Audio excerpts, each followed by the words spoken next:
बीते कुछ समय में इतिहास के सच्चे नायकों की कहानियों को दिखाने के प्रति फिल्मकारों का रुझान काफी बढ़ा है। छावा की सुपर सक्सेस के बाद फिल्म मेकर्स अनसंग हीरोज की तरफ और ज्यादा आकर्षित हुए हैं।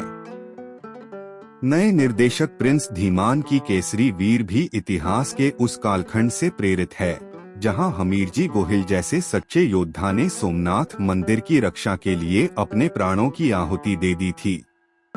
गौरवपूर्ण इतिहास के इस अनसुने और उपेक्षित अध्याय से बहुत सी उम्मीदें थीं, मगर इसके महिमामंडन और अतिशयोक्तिपूर्ण ट्रीटमेंट के कारण दमदार कहानी जाया हो गई।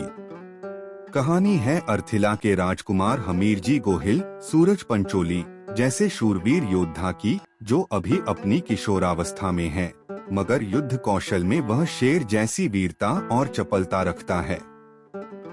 कालखंड है मुगली सल्तनत के सूबेदार जफर खान विवेक ओबेरॉय का, जहां वह गुजरात में नरसंहार करके मंदिरों को ध्वस्त करने पर लगा है और अब उसका निशाना सोमनाथ मंदिर है। माना जाता है कि सोमनाथ मंदिर पर विभिन्न आक्रमणकारियों ने 17 बार हमला करके उसे ध्वस्त करने का प्रयास किया।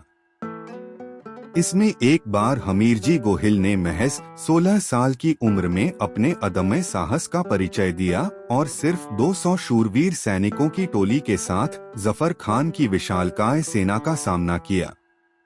धर्म के इस युद्ध में हमीरजी गोहिल को वेगड़ा भील, सुनील शेट्टी के समुदाय का साहसी संबल तो मिलता ही है, मगर उनकी बेटी राजल, आकांक्षा शर्मा का अटूट प्रेम भी।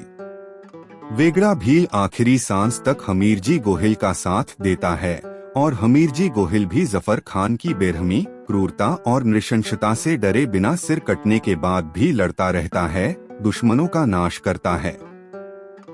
हमीरजी गोहिल के बारे में कहा जाता है कि उनकी वीरगाथा के कारण गुजरात में उन्हें पूजा जाता है, मगर निर्देशक प्रिंस धीमान उस इमोशन को जगाने में नाकाम रहे हैं। फिल्म का लंबा रन टाइम खलता है, जिसमें युद्ध की विभीषिका के बीच हमीरजी और राजल की प्रेम कहानी अलग थलग मालूम पड़ती है।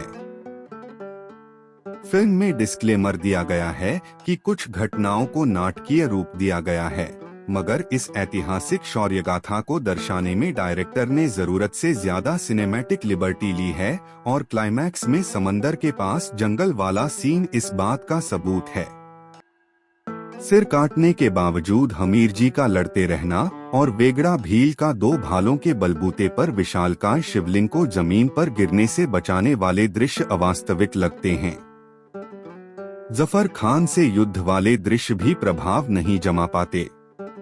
विकास जोशी की सिनेमैटोग्राफी और केविन कुमार और आनंद शेट्टी का एक्शन कमजोर एनिमेशन और वीएफएक्स के कारण बनावटी लगता है।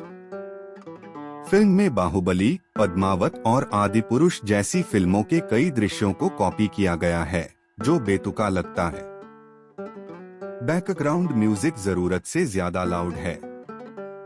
मोंटी शर्मा के संगीत में गाने कहानी को आगे बढ़ाने के बजाय व्यवधान डालते हैं। फिल्म सोमनाथ मंदिर की रक्षा के लिए कही गई कहानी है, मगर इसमें उसके दर्शन एकासद सीन को छोड़कर दुर्लभ ही नजर आते हैं। विकास जोशी की सिनेमैटोग्राफी और केविन कुमार और आनंद शेट्टी का एक्शन कमजोर एनिमेशन और वीएफएक्स के कारण बनावटी लगता है। फिल्म में बाहुबली, पद्मावत और आदिपुरुष जैसी फिल्मों के कई दृश्यों को कॉपी किया गया है, जो बेतुका लगता है। बैकग्राउंड म्यूजिक जरूरत से ज्यादा लाउड है। मोंटी शर्मा के संगीत में गाने कहानी को आगे बढ़ाने के बजाय व्यवधान डालते हैं। फिल्म सोमनाथ मंदिर की रक्षा के लिए कही गई कहानी है, मगर इसमें उसके दर्शन एकासद सीन को छोड़कर दुर्लभ ही नजर आते हैं। अभिनय के मामले में सभी कलाकारों ने अपनी भूमिकाओं को सार्थक करने का प्रयास किया है, मगर किरदारों का लार्जर देन लाइफ दिखाने की चाहत इसकी कमी बन गई है। हमीरजी गोहिल के रूप में सूरज पंचोली का प्रयास अच्छा रहा है। वेगड़ा भील के रूप में सुनील शेट्टी जमे हैं। आकांक्षा शर्मा खूबसूरत लगी हैं, मगर उन्हें अभी अपनी अदायगी पर मेहनत करनी होगी। जफर खान की भूमिका में विवेक ओबेरॉय थोड़े नाटकीय हो गए हैं। रसूल के किरदार में हिमांशु मल्होत्रा ठीक ठाक रहे हैं।